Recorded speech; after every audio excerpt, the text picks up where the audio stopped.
Oh yes, look at this gorgeous sunshine outside. You know, I'm super excited. I'm actually in Lisbon, Portugal today, and yeah, what I'm doing here, I'm actually doing workshop and also going to be doing a talk about travel photography. So I will take this opportunity to, you know, maybe give you a few hints, you know, how to up your game.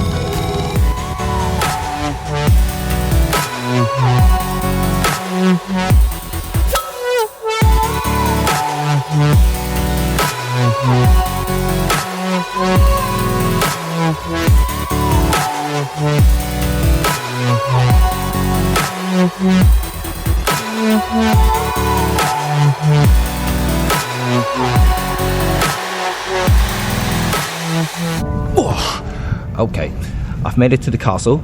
It was quite a bit of walk, and yeah, I needed some rest before I get here. So finally I made it, and it's certainly very spectacular. You know, I can see behind me the view is definitely super cool. And what I want to talk about today is obviously travel photography. But before I, you know, say anything about, you know, that, and I want to highlight to you guys what I'm filming today. And once again, I'm using my iPhone, and although I have my E1 Mark II here, but I'm not vlogging with this today because I'm using this to take photographs. So I'm vlogging simply using my iPhone XS Max. I don't have my Osmo, I just have my usual vlog pod, so I'm just resting on a little pillar here. And the lens that I'm using at the moment is not the fisheye that you guys seems to debate a little bit. Maybe some of you guys liked it, some of you guys didn't like it, so I'm just using a slightly more conventional linear lens, just a normal super wide angle lens by Sandmark, which I've done a review on, which I think is a spectacular lens. Plus I'm using a ND filters that is actually included in their latest cinema filter kits that's recently introduced as well, which I also done the review on. You know, you guys should check that out because it's super cool. With the ND filters, of course, you can lower the frame rate while you're videoing. You know, like today I'm using front camera and 1080 and 30 frame, so I can just get that little bit of a cinematic feel instead of jumping frames all the time. So it just looks a lot better. And the reason I'm using the iPhone XS Max, as you can see, you know, I think it definitely exposed me. I'm just checking myself. It definitely exposed it quite well, and you know, the background is no longer you know, overblown, you know, like completely white. You can see everything in the back as well, you know, while my face is still relatively well exposed. It's really cool. And what I actually noticed as well is just slight depth of field. Cool, isn't it? this is awesome. But you know, I paid to come into this castle, so hopefully, you know, I'm gonna have a little bit of time to wander around and take some shots around here, and maybe just give you a taste of what the Lisbon castle looks like.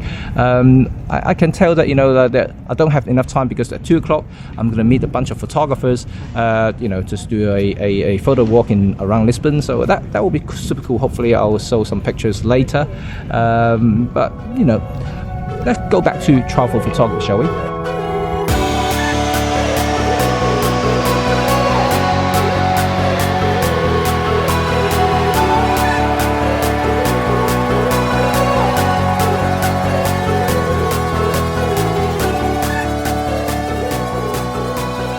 So travel photography, why does it matter? Well, I mean, if you're a keen photographer and you want to remember the place in a more artistic way, you know, like I do, even though you're not professional, you should listen to this, because, you know, you want to differentiate yourself from those millions and trillions of people out there, you know, doing, you know, the same thing. That's exactly my point. So point number one, you know, when you're doing like some desktop studies about the place you're about to travel, you know, most photographers will basically just go online to check out some of the images, you know, some of the landmarks, you know, to see what other people have done. And what most people also do is actually trying to take the same shots.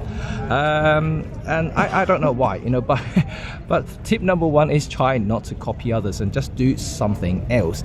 And like for instance, you can see behind me there, that that bunch of people there, you know, like that's exactly what they're doing, you know, because they are congregating there, taking the same shot of that one particular scene.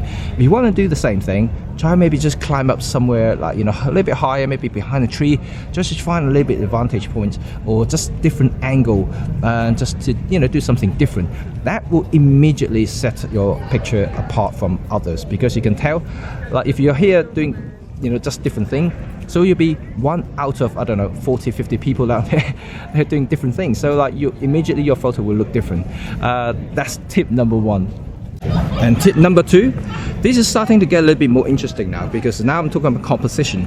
Because you know, to me, you know, a lot of people, you know, when they do travel photography, what they tend to do is basically go into trying to find landmarks and just shoot the landmark directly.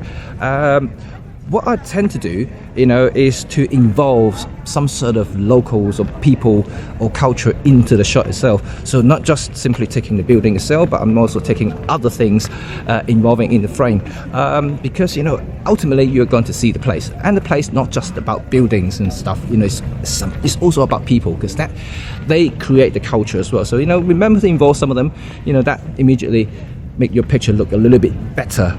Another tip is about timing, and of course, you know, most tourists will come out during, you know, late morning, noon, then early afternoon, before they get too tired and trying to find a place to rest.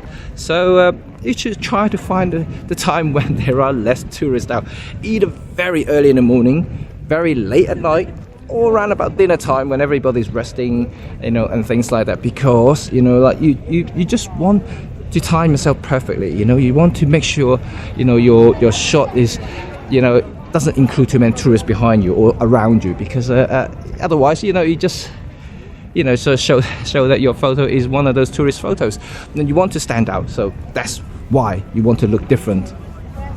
Now it's getting more technical, so my next tip is actually starting to talk a little bit more detail. So for me, you know, I always like about contrast, maybe because I'm heavily influenced by street photography, so, you know, I always like to witness some sort of cultural differences, you know, or even in general, you know, contrast. I don't mean actually in the more photographic ways, like you know, contrast like more blacks and things like that. I'm not talking about any of those. I'm actually talking about the context. So like contrast means I like to frame, you know, two things within the photo itself. Like for instance, you know, I like to maybe like highlight the rich and the poor, the new and the old, you know, things like that, you know, and I like to do that, you know, just to give a little bit of a punch into the photos. You know, when you go into a place, you know, I want to highlight the differences in the society, you know, because it is the same thing everywhere you go to, and I like to highlight that, you know, and that is very interesting to me, you know, because also part way to also document some things within that country at that time frame. And you know, you never know, you know, because in 10, 15, 20 years time, that place may look completely different, and you know, so everything that I take will be a witness, you know, for that particular time and place. So that's very important, and I certainly think that, you know, that will definitely up your game. It's something a little bit more artistic, because I'm going to talk about patterns, and sometimes when I take photographs, you know, I definitely like to see patterns, because you know, patterns what give your photographs, you know, a little bit of a more textures, you know, in the photos, and also give your viewers a little bit of a visual interest. You know, certainly like that sort of thing, you know, you can actually combine all these elements, you know, like with the contrast and patterns together, for instance, and to make your photograph a little bit more interesting. And patterns always works, because you know, and whether you break the patterns or having a, you know, street photography terms is always quite interesting, because you have, like, let's say vertical lines, then you have a person walking past, or a car, or like you having horizontal lines, or like, you know, square blocks, you know, and this sort of thing would definitely, you know, capture the eyes, because humans are very drawn to patterns. And if you, unless you are minimalistic, which also works, when I say patterns, sometimes the lack of patterns can also work as well, because if you take a minimalistic approach and then you have like completely white, and then you have that one person walk past, that obviously draws attention to the actual subject itself. So it's something that to consider, if you have a chance, and for instance, like now I'm in Portugal, there are lots of tiles and mosaics and stuff like that, so there are lots of patterns around, so I'm gonna probably taking some shots relating to that. But some of the shots that you see here, that I took in Cuba, and they're all pattern related. So it's actually very interesting, because no matter where you go, even in the nature, you have patterns like trees, vertical trees, and they all patterns as well. Tree leaves, definitely interesting, worth exploring. So finally, I want to talk about is colors, and well, some of you who have been following my photography probably know that I'm a big fan of monochrome, but you don't always want to take mono photographs, because it really depends on what sort of thing you're looking at. For instance, my trip in Cuba, Cuban is a very colorful culture, it's a very colorful country as well. They have lots of punchy colors, very vibrant, decorations everywhere, cars for instance. So why would I take a monochrome photographs in such a colorful countries? So in that case, I actually chose to use color for all my photographs, and instead of just using monochrome that I used to do for my street photography. So this is something you have to consider as well. So you have to weigh yourself, depending on what sort of photography you're looking at, and then you want to make sure that you are not killing the culture itself, because this is very important. This is all about travel. You're traveling to a country, you don't want to have a mishap, about the type of thing that you're taking, and it's kind of misrepresenting the country itself. I know some people, black and white is classy, definitely it works in some shots, but in a colorful country, like for instance, like today, is so nice. It just lots of color punching everywhere. The green, all the red tiles, roofs, and everything that you can see in the background. It just looks gorgeous. Why waste it? Don't do black and white. Do colors. Well, one final thing I want to talk about is details, and. But of course, detail is not something that is very easy to master, because first you need to learn how to read an image, and also trying to interpret somebody else's photography, because it's very, very difficult to just to read a photograph. Sometimes it just can say, oh, it's a very nicely composed, it's a very nice scenery and things like that. But sometimes that these images are without any meaning whatsoever, because they're static objects, and it's very, very tricky to actually relate a story into it. It can be a complementary photograph within a book, for instance, or a project. Certainly, don't get me wrong, they are beautiful photos. But sometimes when you include something like this particular photo that I took in Cuba, it certainly means something. Let me try to break these images down, and then you kind of understand what I mean. So this photo, when I took it, just before I took it, I was walking down the street, and I noticed this little art shop. It's actually a residence for local artists, and so it's very interesting to have a lot of art display everywhere, and then hanging on the wall. But I noticed one thing, that little fisk actually right at the bottom of the column, and it's interesting. This, to me, it feels like it's trying to break out, it's trying to come out of the wall, and to me it's actually quite interesting, because Cuba is changing, Cuba is modernizing, and then it feels like almost like what I witnessed in China about 20-25 years ago, when it's starting to open up. Cuba as a communist country is definitely going through the same phase.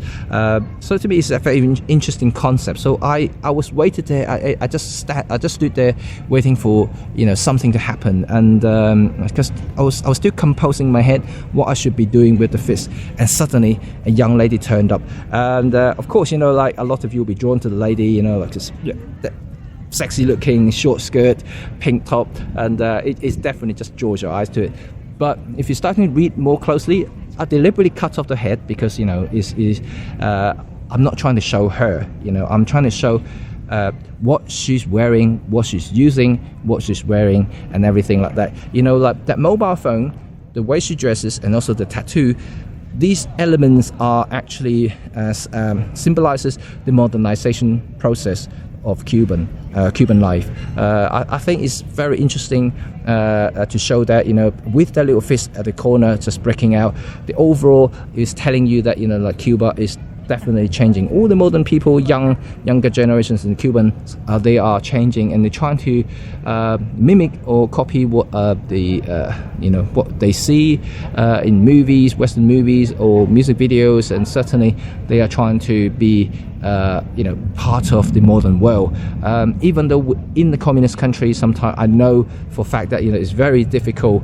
You know, it's not easy. You know, like I went to China many years ago, and I witnessed the same thing, and I know how difficult that is, especially in monetary terms. You know, things can be very expensive. You know, it takes a lot for them to be like that, but you can see that they have the will to do it. So that's what I wanted to highlight that.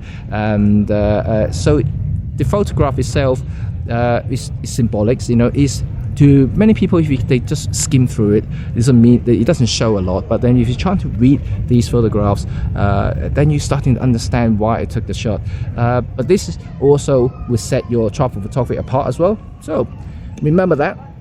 And hopefully this will give you some sort of a next level photography.